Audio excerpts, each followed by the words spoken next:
wrestling Calvin Strange in about 5 minutes. Connor has been on an absolute tear. For those of you who haven't been following, look up the name, Jack Connor. But for right now, we're gonna have ourselves a tag team matchup scheduled for and has a 20-minute time limit. Now to introduce the combatants.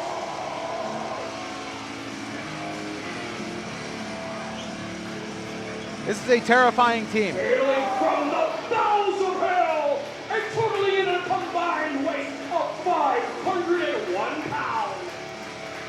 Tim Davidson, Kevin Giles are the Underground Death Machine.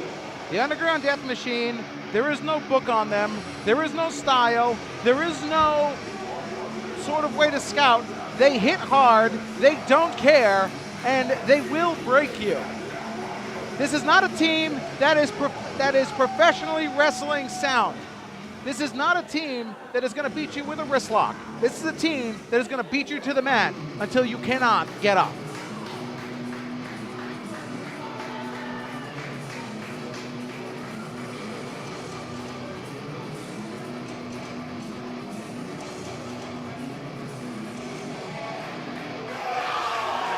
And introducing their opponents, hailing from Muscle Beach, California, and weighing in at 480 pounds of sheer power, Johnny Mata, Eddie Vegas, or Licious! This is a rookie tag team that has a big following and a lot of potential. They have taken some of the veterans here to the limit, and they have proven themselves, but they have a long way to go. It is a rookie team. It is a battle of rookie teams, really, but Pumpalicious is a wrestling team.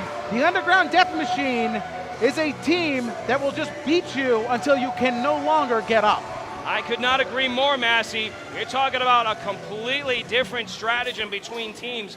Pumpalicious, they're all about the gym and they're all about getting to the mat. The Underground Death Machine issue pain. Plain and simple, my friends. Kevin Giles and Tim Davidson, these are guys that you don't want to meet on a back alley late at night. As we are right underway here, we have no control over this match. It is the Pumpalicious getting pummeled by the Underground Death Machine. And over the top rope goes both members of Pumpalicious. Look at the power of Kevin Giles. And Jeremy Bell's job has not gone off to a good start here at Legacy 11. I mean, the Underground Death Machine have completely hijacked this matchup. We haven't even had an opening bell. And Tim Davidson is going to be thrown, and this is a terrible idea right around here. Tim Davidson uses a weapon and taking down Pumpalicious. I mean, Tim Davidson is no stranger to having a kamikaze-style offense. He has put himself in harm's way more times than anyone could count. And I'm not in the least bit surprised that the Underground Death Machine is looking to take control of this matchup before it even starts, thus granting them a very hefty advantage. Yeah, this match has not started. This is just a brawl. No bell has been called for. Jeremy Bell, who is our referee here, has lost total control as Tim Davidson just dropkicked Johnny Mata over in the far corner into the post, and Kevin Giles is beating the holy hell. Contest officially underway now, folks, and again, to my partner's point, you got these guys who are just beating the piss out of each other beforehand. Eddie Vegas breaks up the pin attempt, and neither team has really even been assigned to a corner. This is just absolute chaos, Bob. And you know what? I'm sorry. That's fine. Jeremy Bell, I believe this is only his second Legacy. If I'm remembering this correctly. I was at Legacy 10 last year as a fan, watching it from the penalty box over at the Thayer Arena. You can't control. I have been a special guest referee reluctantly before. You can't get control of these of guys like this. And Jeremy Bell really drew the short straw as a Death Valley driver takes down, I believe that is Johnny Mata. And here comes Kevin Giles. Eddie Vegas over on the apron trying to psych up his partner as he knows he's in a world of hurt right now. Jeremy Bell not able to count that 5 count from the ropes. And rookie mistake there as poor Johnny Mata is getting pummeled.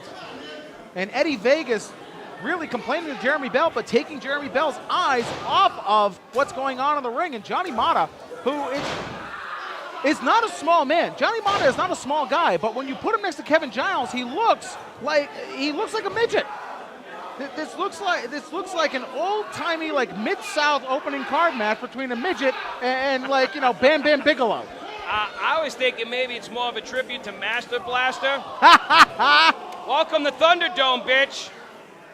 Well, poor Johnny Mata needs a tag. He needs some ice and maybe a drink. 2 minutes into this matchup, and the Underground Death Machine has been all over Johnny Mata like flies on shit. Oh, there goes the regulations. Kevin Giles, again, and we said it when we opened this match, when we were introducing the whole match.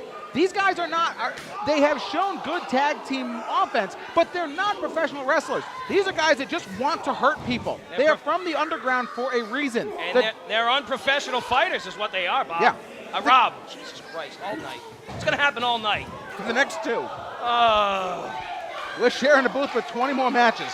God help us both. Back to the action in the ring. Here comes Kevin Giles is in the wrong part of town right now, Rob. Here comes Eddie Vegas, and again, I have actually trained with Eddie Vegas.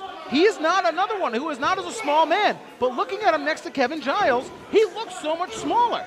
He really does. You're talking about a guy who weighs in at over 250 pounds. That's a lot of solid muscle right there, but Giles alone weighs in at 350.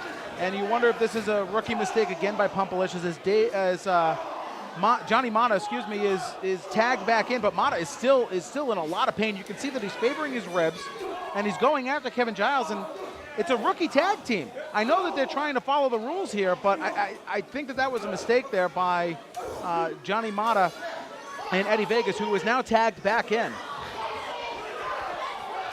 That's some tandem offense here by Pumpalicious. Do they have this strength? They're trying for a double suplex, and they do not have the strength. Kevin Giles able to fight off. Ooh. And Pumpalicious is going to keep trying to really cut down the big Sequoia.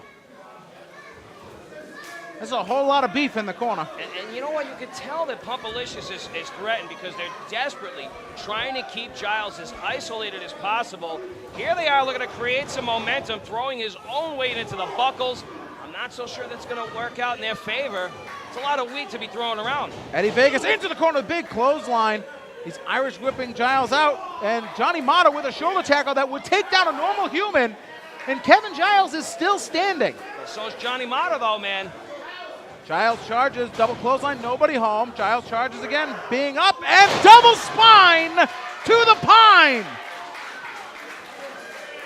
I cannot believe it that both Johnny Mata and Eddie Vegas were able to get that big bastard up for the spine buster. Incredible power. Tim Davidson is trying to, help his tag team partner using that mask to his advantage.